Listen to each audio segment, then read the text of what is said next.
យន្តហោះសុខុយស៊ូ-22គឺជាយន្តហោះប្រយុទ្ធនិងវាយប្រហារដ៏ល្បីមួយដែលត្រូវបានរចនាឡើងដោយសហភាពសូវៀតក្នុងសម័យសង្គ្រាមត្រជាក់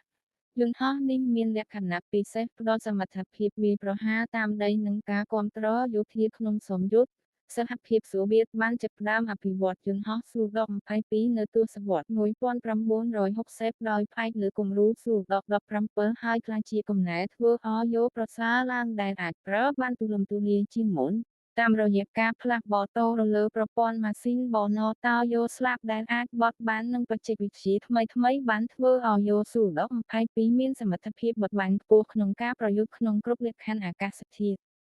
យន្តហោះនេះត្រូវបានប្រើប្រាស់យ៉ាងទូលំទូលាយដោយប្រទេសជាង20នៅអាស៊ីអាហ្វ្រិកនិងអឺរ៉ុប សម្រាប់តំបន់អាស៊ីអាគ្នេយ៍ប្រទេសវៀតណាមនិងឡាវក៏បានប្រើប្រាស់យន្តហោះប្រភេទនេះផងដែរ ចំពោះកម្ពុជាមានរបាយការណ៍ថាកងទ័ពអាកាសកម្ពុជា RCDF បានទទួលយកនិងប្រើប្រាស់យន្តហោះស៊ូ-22ក្នុងរយៈពេលខ្លីក្នុងសម័យកន្លងមកដើម្បីគាំទ្រកងទ័ពនៅតាមព្រំដែន ទោះបីការប្រើប្រាស់មិនមានលក្ខណៈទូលំទូលាយដូចប្រទេសជិតខាងក៏តីការមានវានៅកម្ពុជាបានបង្ហាញថាប្រទេសកម្ពុជាមានការពឹងផ្អែកលើបច្ចេកវិទ្យាយោធារបស់សូវៀតនិងបន្តទទួលឥទ្ធិពលពីបូណតាប្រទេសមិត្តភក្តិ លក្ខណៈសំខាន់របស់ស៊ូ-22គឺការមានស្លាបអាចបត់បានដែលអាចផ្លាស់ប្តូរទៅបណតយោនិងមុំស្លាបដើម្បីឲ្យសមស្របតាមល្បឿននិងស្ថានភាពប្រយុទ្ធ នៅពេលហោះជាមួយល្បឿនទាបវាអាចបើកស្លាបទូលាយសម្រាប់ការរបើកឡើងឬចុះចតក្នុងទីតាំងខ្សត់ ខណៈពេលប្រតិបត្តិការជាមួយល្បឿនលឿនវាអាចបើកស្លាបទៅកម្ពស់ខ្ពស់ដើម្បីកាត់បន្ថយការទាញខ្យល់ហើយធ្វើឲ្យយោមានប្រសិទ្ធភាពក្នុងការវាយប្រហារប្រហែលគោលដៅពីចម្ងាយ កម្លាំងរបស់ម៉ាស៊ីនទ័របូចិត្តអនុញ្ញាតឲ្យយោស៊ូ-22អាចដឹកអាវុធបានច្រើនប្រើគ្រឿងបាញ់ទម្រង់ផ្សេងៗរួមទាំងរ៉ុកែតមីស៊ីលនិងគ្រាប់បែកធ្ងន់ស៊ូ-22ត្រូវបានគេចាត់ទុកថាជាយន្តហោះអាចទប់ចិត្តបាននិងងាយស្រួលថែទាំជាងយន្តហោះប្រយុទ្ធទំនើបៗ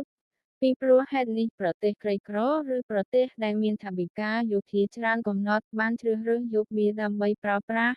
កងទ័ពអាកាសកម្ពុជាក៏ដូចគ្នាការមានស៊ូ-22បានថតលើឱកាសឲ្យយោកម្ពុជាមានសមត្ថភាពបន្ថែមក្នុងការពារព្រំដែននិងការបង្ហាញឥទ្ធិពលទោះបីការផ្គត់ផ្គង់គ្រឿងបន្លាស់និងបច្ចេកទេសថែទាំគឺជាបញ្ហាធំសម្រាប់ប្រទេសតូចៗក៏ដោយការប្រើប្រាស់ស៊ូ-22បានបង្ហាញពីចេតនានិងភាពខិតខំរបស់កងទ័ពកម្ពុជា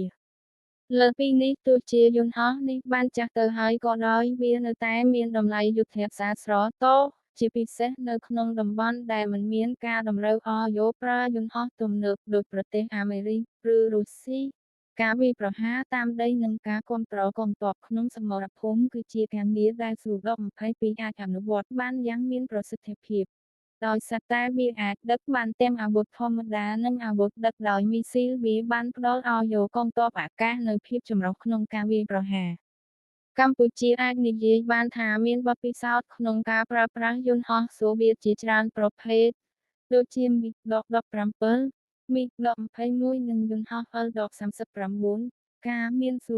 -22បានបន្ថែមទម្រង់អាកាសប្រយុទ្ធថ្មីនិងធ្វើឲ្យយោកងទ័ពអាកាសមានសមត្ថភាពបន្ថែមក្នុងការទប់ទល់ជាមួយបញ្ហាសន្តិសុខ បើទោះបីជាកម្ពុជាមិនអាចរក្សាទុកវាបានក្នុងរយៈពេលវែងក៏តីការមានវានៅក្នុងប្រវត្តិសាស្ត្រស្រទាប់យោធាគឺជាការបង្ហាញពីកិច្ចខិតខំដើម្បីបង្កើតកងទ័ពអាកាសឯករាជ្យ សរុបមកសុខុយស៊ូ-22គឺជាឧបករណ៍យោធាដែលមានប្រសិទ្ធភាពនិងមានសារៈសំខាន់ កម្ពុជាបានទទួលផលប្រយោជន៍ពីការមានវាទោះបីមានការលំបាកក្នុងការថែទាំនិងថវិកាក៏ដោយ នៅពេលដែលយើងនិយាយអំពីប្រវត្តិសាស្ត្រស្រទាប់កងទ័ពអាកាសកម្ពុជាស៊ូ-22គឺជាឈ្មោះមួយដែលមិនអាចខកខានក្នុងបញ្ជី